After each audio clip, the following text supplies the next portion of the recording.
2 दिवसापूर्वी पुणे पोलिसांनी रात्री 12 ते 3च्या दरम्यान बुधवार पेठेत जिथे वेश्या व्यवसाय चालला जातो या ठिकाणी मोठी कारवाई केली. यानंतर काही अल्पवयीन मुलींनाही ताब्यात घेण्यात आलं. या संदर्भात बोलण्यासाठी सहिली संघाच्या ज्या संचालिका आहेत त्या आपल्यासोबत आहेत. नेमकं आपण त्यांच्याकडून काय आहे ते माहिती करू. काय नेमकं 2 दिवसावर पुणे पोलिसांनी रात्री 12 ते 3च्या दरम्यान एक मोठी कारवाई केली. त्यात काही बांगलादेशी तरुणी सुद्धा त्यांना सापडल्या, काही अल्पवयीन मुली सुद्धा होत्या. नेमकं काय प्रकरण? बांगलादेशी महिलांच्या बद्दलची जी कारवाई झाली किंवा त्यांनी जे सांगितलं की ड्रग्सच्या संदर्भात आम्ही कारवाई केली किंवा अल्पवयीन मुली जर जबरदस्तीने धंद्याला आणल्या असतील त्याच्यावर कारवाई झाली तर अतिशय महत्वाची गोष्ट आहे, स्वागतार्ह आहे. कुठलीच शंका नाही, ते सगळे त्यांना त्याच्यासाठी सपोर्टच करतील. कायद्याचा योग्य वापर त्यांनी नक्कीच करावा, याच्याबद्दलही काही दुमत नाहीये. पण ज्या पद्धतीने ती कारवाई झाली म्हणजे स्थानिक लोकांमध्ये जी दहशत निर्माण करण्याचा प्रयत्न झालाय ते नको होतं व्हायला. कारण स्थानिक लोकांना विश्वास वाटणं गरजेचं आहे. ज्या 4 अल्पवयीन मुलींची सुटका केली असं त्यांचं म्हणणं आहे, त्या मुली सगळ्या धंद्याशी संबंध नसलेल्या होत्या. एकीची आई धंद्यात नक्कीच आहे, पण ती मुलगी शाळेत जाणार. त्या मुलींचं आता शालेय नुकसान व्हायची पुढची खूप शक्यता आहे. कारण त्यांना संरक्षण गृहात ठेवणं, त्यांना पोलीस चौकशीसाठी नेणं, त्यांना मेडिकलसाठी नेणं, या सगळ्या ट्रॉमामधनं या मुली चौघी गेलेल्या आहेत. त्यांचं शालेय नुकसान होऊ शकतं. म्हणजे केवळ पूर्वग्रह आधारित तो निर्णय असं वाटतंय. आईने आटोकाट प्रयत्न केला होता, त्यांचे शाळेचे कागदपत्र दाखवले होते, त्यांचे आधार कार्ड सगळं दाखवलं होतं, जन्माचे दाखले दाखवले होते. एवढं सगळं करूनही त्या मुलींना चौकशीसाठी नेलं. त्यावेळेला पालकांना जाऊ दिलं नाही बरोबर. ही सगळी जी प्रक्रिया झाली त्याच्याविषयी खूप मोठा कन्सर्न आम्हाला आहे आणि ते चुकीचं झालंय असं सगळ्यांचाच ते समज आहे. काही पाहायला गेलं तर अल्पवयीन मुलींसाठी काही नियम आहेत, ते नियमाचं पालन केलं गेलं होतं. नाही, कुठल्याही प्रकारे संवेदनशीलरित्या त्या मुलींना वागवलं गेलं नाही.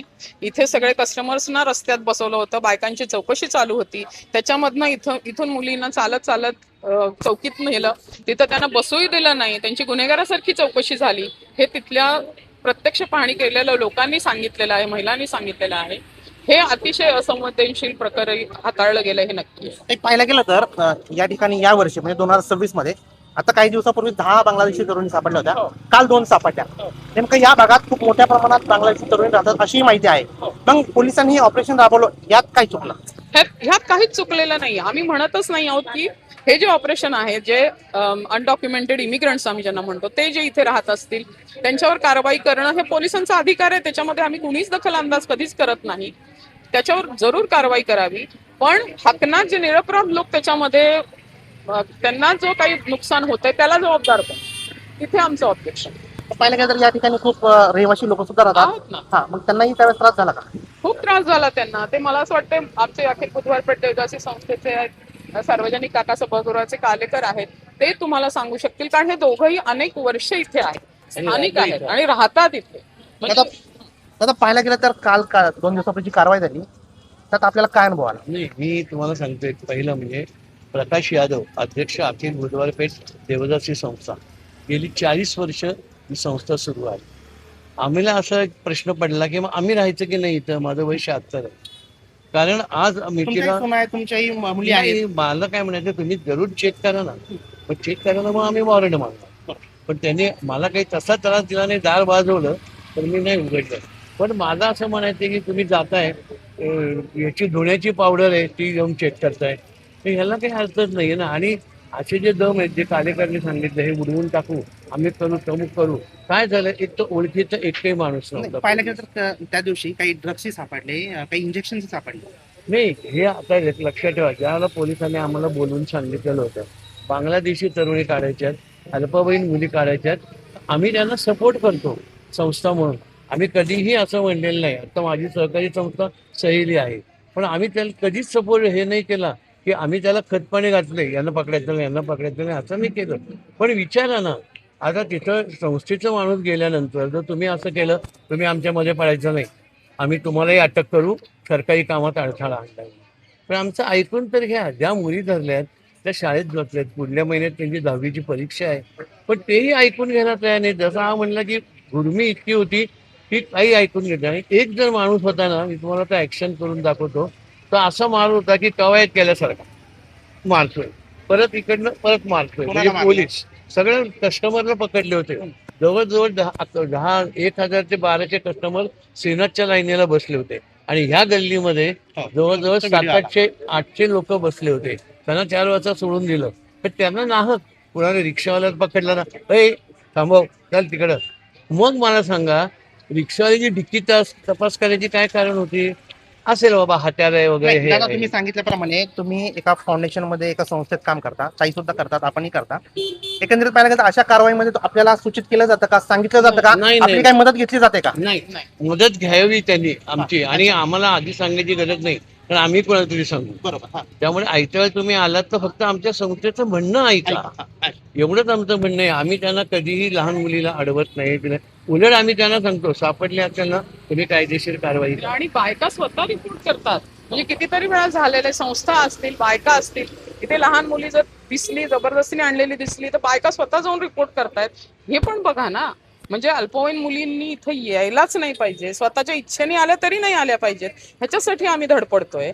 पण ज्या मुलींचा काही संबंध नाहीये त्यांना तुम्ही अशा पद्धतीने वागणं योग्य नाही. ताई पाहायला गेलं तर जी बांगलादेशी युवती होती ती पोलिसांकडे काही दिवसापूर्वी गेली होती, तिने मदतही मागवली. यानंतर त्या पोलिसांनी काहीतरी या तरुणीशी आर्थिक व्यवहार केला आणि परत इथे सोडला, अशी काही माहिती आहे आमच्याकडे. हो. मग यानंतर त्या पोलिसाला निलंबनही केलं. हो. कॉन्स्टेबल होती महिला. बरोबर. याबद्दल काय बोलणार? नाही, पोलिसांकडे सहकार्य केलं जातं. सहकार्य हे बघा, भ्रष्टाचार कुठल्याही व्यवस्थेमध्ये चुकीचाच आहे आणि त्याच्यावरती जर पोलीस यंत्रणा काम करत असेल तर ती नक्कीच चांगली गोष्ट आहे, ह्याच्यामध्ये शंका नाहीये. भ्रष्टाचार कुठल्याही लेवलला नकोच आहे व्हायला, आणि त्याच्यावर कारवाई झाली ती चांगली गोष्ट आहे. त्याच्यामध्ये कुठलंच चुकीचं काही झालं असं आम्हाला वाटत नाही, पण चुकीच्या ज्याप्रमाणे ते पद्धतीने नाही व्हायला पाहिजे. पोलीस आपण रक्षक ज्यावेळेस भक्षक बनतो, काय बोलणार? त्याच्याविषयी आता काय बोलणार, जोपर्यंत कायद्यामध्ये बदल होत नाहीत, जोपर्यंत जे ट्रॅफिकिंग करणारे खरे गुन्हेगार आहेत त्यांना शिक्षा होत नाही, आणि ज्या स्वतःहून स्वतःच्या मर्जीने इथे येऊन धंदा करतात त्यांना गुन्हेगार समजणं बंद होत नाही, त्यांना सामान्य नागरिकासारखं जोपर्यंत माणूस म्हणून वर्तणूक मिळत नाही, तोपर्यंत काहीही बदल होईल असं वाटत नाही. दादा तुम्ही सुद्धा काल ज्या 2 दिवसापूर्वीची कारवाई झाली तुम्ही पाहिली, काय सांगणार, कशा प्रकारे कारवाई झाली? नाही, या कारवाईच्या बाबतीत आमचे स्वतःचे इथं 3 घरं आहेत की जे आम्ही स्वतः रहिवासी आहोत. आमचं मोठं कुटुंब आहे आणि खूप व्यापारी जुने इथले हे आहे, म्हणजे 100 वर्षापासून राहणारी आम्ही इथली हे आहे. आता माझं वय 72 आहे, माझा थोरला भाऊ 79 वर्षाचा आहे आणि सगळं आमचं इथं रहिवास आहे. परंतु होतंय काय, परवाच्या कारवाईमध्ये आमचं तर हे अल्पवयीन मुलींच्या बाबतीत काही आक्षेप नाही आणि ते केलंच पाहिजे, गरजेचं आहे की अल्पवयीन मुली तुम्हाला सापडतायत, तुम्ही त्यांना हे करा. परंतु ज्या शिकतायत, ज्या तिथल्या असलेल्या महिलांच्या मुली ज्या शिकतात त्या कुठं राहायला जाणार आहेत, त्या कुठला व्यवसाय करत नव्हत्या. त्या करत नाहीत. अशांना देखील तुम्ही नेल्याचं काही आता कळतंय. तर यांनी ना सर्व गोष्टी आधीच पडताळणी व्यवस्थित केली पाहिजे. एकदम मोठी फौज आणायची, सगळी गल्लीत उतरवायची, ही एका अर्थाने दहशतीचं वातावरण होतं. लोक म्हणजे जसं काय या बुधवारात राहणारे सगळे गुन्हेगार आहेत. आता म्हणजे बुधवार पेठेत राहणारी सगळी महिला सगळी आहेत, जसं काय अशा मुलींनी बघितलं. की ज्यांच्या आता आमच्या घरामध्ये राहणारे, इतर घरात राहणारे, इव्हन मी तर असं म्हणेल की वेस्टर्नच्या घरात राहणारे देखील काही महिला घरंदाज असतात की त्या नाही करत, त्या वयाने वृद्ध झालेल्या आहेत, 70च्या आहे, ते आहे. तुम्ही कुठल्या नजरेने पाहतायत? परवा तुम्ही पकडलेल्या महिला, किती महिला 40 ते 45च्या पुढच्या वयाच्या होत्या, हे देखील सगळं तुम्ही बघायला पाहिजे. पण होतंय काय की अगोदर बांगलादेशी म्हणून नेलेल्या, पार घोषित केलेल्या महिला नंतर पुन्हा 2 महिन्यांनी परत इथं येतात. मग म्हणजे त्यांच्यामध्ये काय होतं, अनेक जण शंका आहेत. काही जण म्हणतात यार डील होतं की तुम्ही त्यांना पकडलेले, बांगलादेशी म्हणून घोषित केलेले, पुन्हा इथं येतात. मग त्यांचे तुमची हे काय आहे की परत तुम्ही त्यांची नेण्याची व्यवस्था काय आहे तुमच्याकडे? तर ती काही नाही असं एकंदरीत दिसतंय. तर पोलिसांना सगळं सहकार्य सगळ्या संस्था करू इच्छितात. आमचं ऐकून घ्या, एवढं एकच फक्त म्हणणं आहे की ऐकून घ्या बाबा. एवढ्या वर्षाचा अनुभव आहे, मी 40 वर्ष झाली पोलिसांच्या बरोबर आहे. त्यामुळे सातवसाहेब जेव्हा आले PSI आणि ते PI झाले तेव्हापासून माझी कारकिर्दी सुरू आहे. तर तेव्हापासून त्यांचं ऐकून घ्यायला पाहिजे, आणि ते देतात मान, नाही असं नाही. आम्हाला पोलीस सगळी मदत करतात, पण आमचं ऐकून तर घ्या. कारण आता नवीन टीम तुम्ही आली तर राहताय खूप दिवसापासून, तुम्हाला माहिती आहे ती आणि परिस्थिती काय. माझं घर इथं आहे, 100 वर्ष झाली घर इथं आहे. पण ते मानतच नाही. आम्हाला तुम्ही डिस्टर्ब केलं ना सरकारी कामात, आम्ही तुम्हालाही आज बसू. काही एक महत्वाचा मुद्दा यांनी मांडला, पाहायला गेलं तर बांगलादेशी तरुणी येतात पुढं, कारण की आपण या संस्थेत अनेक वर्षापासून काम करता, अनेक महिलांना बाहेर काढण्याचं काम केलं आपण, त्याबद्दल काय सांगू? बांगलादेशी मुली कुठून येतात, मला तेच म्हणायचंय की जोपर्यंत खरे जे ट्रॅफिकिंग करणारे गुन्हेगार आहेत त्यांना शासन होत नाही. आज बॉर्डर क्रॉस करून जेव्हा लोक येतात तेव्हा बॉर्डरवरती काय सुविधा आहे आपल्याकडे, बॉर्डरवरती काय प्रकारे प्रोटेक्शन आहे की जिथे असे स्थलांतरित होऊ शकतायत लोक, आज एवढ्या लांबून आपल्या पुण्यापर्यंत पोहोचतायत.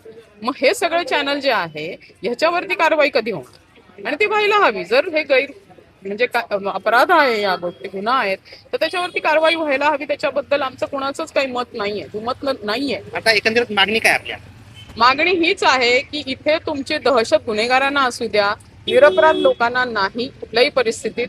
आणि जो पूर्वग्रह आहे की इथे राहणारे सगळे धंद्यातच आहेत, इथे राहणाऱ्या लहान मुली या धंद्यातच आहेत, हा जो सगळा समज आहे त्याच्यावरती नक्की विचार करावा आणि अतिशय संवेदनशीलपणे बघावं. आज जर ह्या 4 मुलींचं नुकसान झालं, शालेय नुकसान झालं, कारण ही गोपनीय राहत नाहीत या गोष्टी, ह्या त्यांच्या शाळेत कळतील, त्यांच्या मित्रमंडळींना कळतील, उद्या ह्या मुली ड्रॉप आउट झाल्या, यांचं शिक्षण थांबलं, यांचं पुढचं आयुष्य बर्बाद झालं, तर ह्याला जबाबदार कोण आहे याचा विचार करा. पाहायला गेलं तर ज्या अल्पवयीन मुलींना या ठिकाणी पोलिसांनी ताब्यात घेतलं आणि यानंतर आता त्या मुली त्यांना हॉस्पिटलमध्ये ऍडमिट करण्यात आलाय. आता यानंतर सगळे समाजामध्ये त्यांच्याबद्दल एक प्रसार होणार, यानंतर त्यांचं शालेय नुकसान होणार, समाजात बदनामी होणार. या सर्व घटनेला जिम्मेदार कोण, असं यावेळेस बोललं जात आहे. नेमका आता पोलीस पुढच्या वेळेस जेव्हा काही ऍक्शन करतील, नक्कीच या ठिकाणी बांगलादेशी जी कारवाई केली विरोधात, याबद्दल यांचा विरोध नाहीये, पण ज्या प्रकारे येथे ज्या राहणाऱ्या मुली आहेत या ठिकाणच्या आहेत त्यापेक्षा व्यवसाय कोणताही करत नाहीत आणि त्या मुलींना पोलिसांनी उचललंय, नक्कीच ही दुर्दैवाची गोष्ट आहे. न्यूज अनकटसाठी मी दिनेश वडणे, धन्यवाद.